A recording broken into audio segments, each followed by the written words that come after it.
Ho aminareo anie ry havana ny fahasoavana sy ny fiadanany Jesosy Kristy tompontsika. Amen. Tonga zanaka Andriamanitra amonjy antsika zanany. Tonga zanaka Andriamanitra amonjy antsika zanany. Zany no asongadiny bokin'ny Hebreo toko 2, ny andininy 10 hatramin'ny 20 izay vakintsika amin'ny anaran'ny Tompo. Fa miendrika izay antony nanaovana ny zavatra rehetra sady nahariana ny zavatra rehetra, raha mitondra zanaka maro ho any amin'ny voninahitra, ny hatanteraka ny Tompo ny famonjena ireo amin'ny fahoriana. Fa iray no niavian'izy roa, na izay manamasina na izay amasinina. Koa izany no tsy hamenatra azy ianao ireo hoe rahalahy, ka manao hoe hitory ny anaranao amin'ny rahalahiko aho, eo amin'ny fiangonana no hiderako anao. Ary koa izao atoky azy, ary indray koa indreto izao sy ireo zaza nomen'Andriamanitra. Koa satria manana nofo aman-drano zaza, dia mba nandray izany koa izy, mba andringanany amin'ny fahafatesana ilay manana ny herin'ny fahafatesana, dia ny devoly, ary mba ahafahany izay rehetra nandany ny fiainany rehetra tamin'ny fahandevozana no nitahotra ny fahafatesana. Fa hita marina fa tsy anjely no vonjeny fa ny taranak'i Abrahama no vonjeny. Koa amin'izany dia mendrika mba hatao tahaka ny rahalahy amin'ny zavatra rehetra izy, mba ho mpisorona be, mamindra fo sy mahatoky ny amin'Andriamanitra, mba hanaovany fanavotana no ny eloko ny olona. Fa satria nalaim-panahy ny tenany tamin'ny fahoriana nentiny, dia mahavony izay alaim-panahy koa izy. Ray masino, manamasinanay amin'ny fahamarinana, ny teninao no fahamarinana. Amen. Tonga zanaka Andriamanitra mba amonjy ny zanany. Teny maro avy ao amin'ny soratra masina, avy ao amin'ny testameta taloha no entin'ny mpanoratra ny Hebreo andresena lahatra ireo taranaka Hebreo, zany hoe ireo taranak'i Abrahama rehetra manerana izao tontolo izao. Indraminy ireny teny soratra masina ireny mba ampiasaina ahatakarana izay rehetra mamaky ny bokin'ny Hebreo, ny mahazava-dehibe, ny maha-izy azy any Jesosy Kristy. Misy fampitahana maro samihafa ataon'ny bokin'ny Hebreo any Kristy, Kristy sy ny anjely, Kristy sy ny mpisorona be, Kristy sy Mosesy, Kristy sy Melkizedeka, ary mampiasa andinin-tsoratra masina maro be avy amin'ny testameta taloha andresena lahatra. Eto amin'ity mofinaina antsika anio ity manokana dia manoratra izao ny bokin'ny Hebreo ahatakaratsika ilay zanaka voatendrin'Andriamanitra ho mpandova ny zavatra rehetra.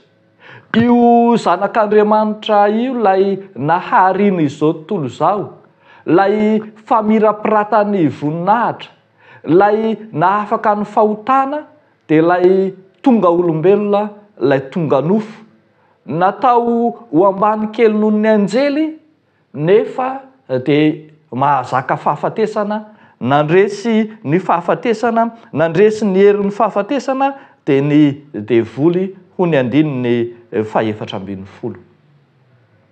Arak'izany dia natao voasatroka ny lanja, ny hazo fijaliana sy voasatroka tsilo izy, kanefa ihany koa dia fisatroana voninahitra aman-daza nanandratana azy indray avy amin'ny toeran'ny fahafatesana.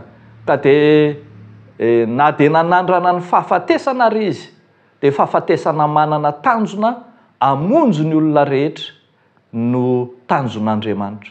Izany no antsoina hoe fahasoavan'Andriamanitra.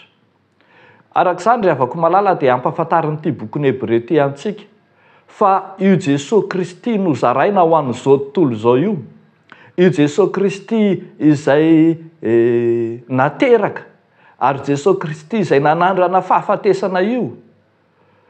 Io no famonjena izao tontolo izao.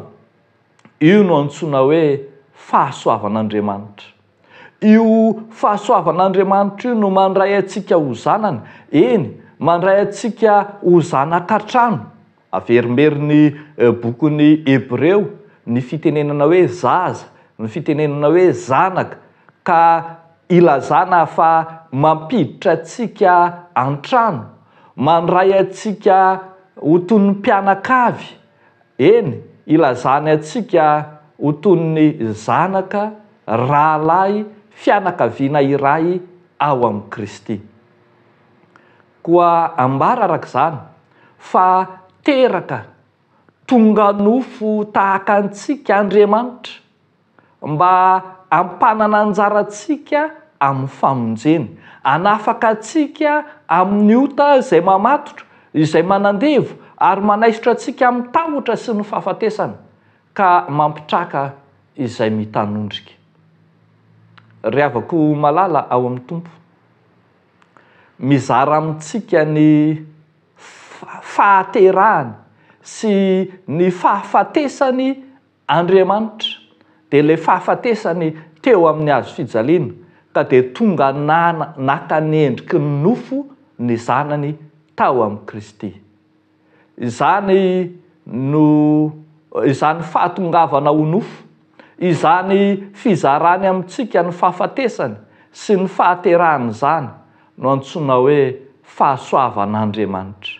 Mizara amintsika zanany, mizara amintsika zaza, mpino, rahalahy ny famonjena Andriamanitra. Arak'izany ry havako malala dia tsara no anamariantsika fa tena ho atsika mihitsy io fahasoavan'Andriamanitra io. Efa nomanin'Andriamanitra ho atsika mihitsy, nampiditra atsika ho mpianakavy Andriamanitra, ary dia nampisitraka atsika ny fahasoavana. Tsisy mihitsy arak'izany afaka manaisitra izay vita sy izay nataon'Andriamanitra ho atsika, ary tsy misy afaka manampy izany fahatongavan'i Kristy ho nofo sy ny fahafatesany ho famonjena ho an'izao tontolo izao zany.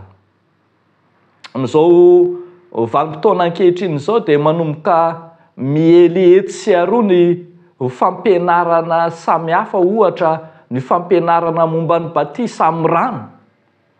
Milaza fa tsy fiangonana izy ireny kanefa manao batisa.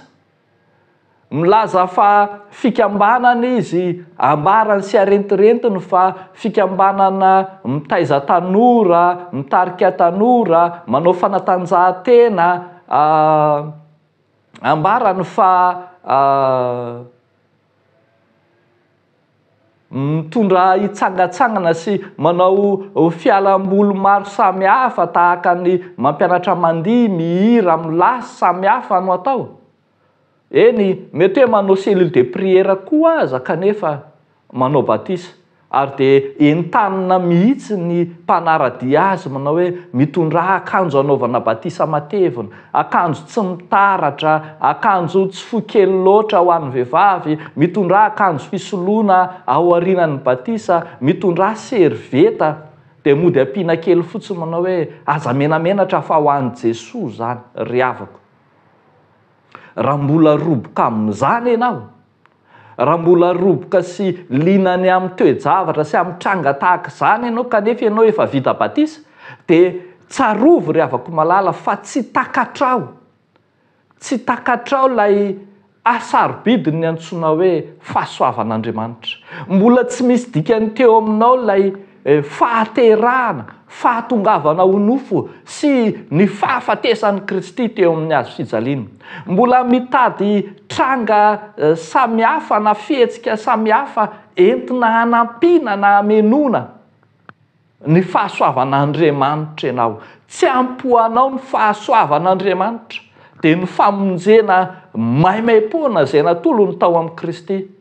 Fa indro ianao mandeha mihazakazaka etsy aroa mitady fomba hanampiana izany. Ry havako malala, ambaran'ny pasteur Tahina ao amin'ny pejy Marka 16:15 fa ampy ny fahasoavan'Andriamanitra izay nomenanao teo amin'ny batisa. Fa eto dia mbola ambaranao indray fa feno sy tanteraka, mihoatra noho ny fahampiana azy.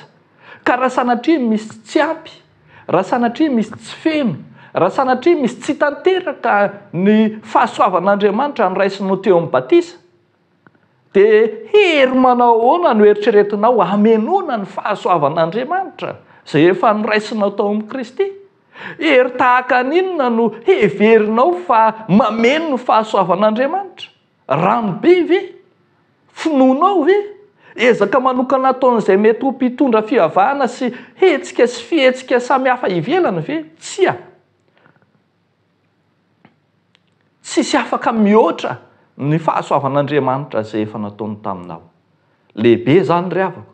Ilay Andriamanitra mihitsy no tonga nofo, tonga olombelona, nanaiky izaka ny mafy, nanatrika hatramin'ny fahafatesana ny azo fijaliana mba ho famonjena asa ianao. Ny tokony ataontsika ry havako dia ny manaiky, ny mankatoa ho an'ny tenantsika, ny mandray ho an'ny tenantsika izany fahasoavan'Andriamanitra efa nomeny izany. Ka raha miresaka batisa tsika, efa vita ny batisa dia vita.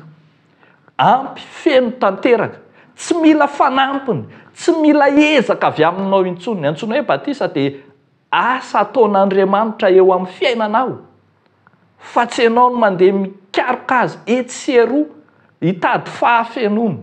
Ao amin'ny Kristy ihany no misy ny fahafenona ho anao.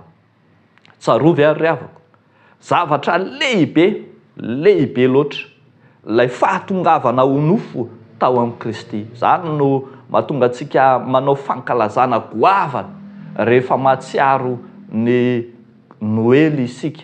Izany no mahatonga antsika mifaly satria mahatsiaro ny fahasoavana lehibe izay nomeny Tompo. Dia hoy ny soratra masina indreto zahay sy ny zaza izay nomeny Jehovah ho anay, miara-mitera, miara-mankalaza, miara-manandratra ny voninahitra fa Andriamanitra mihitsy no efa tonga olombelona mba hanavitra azy ho anao.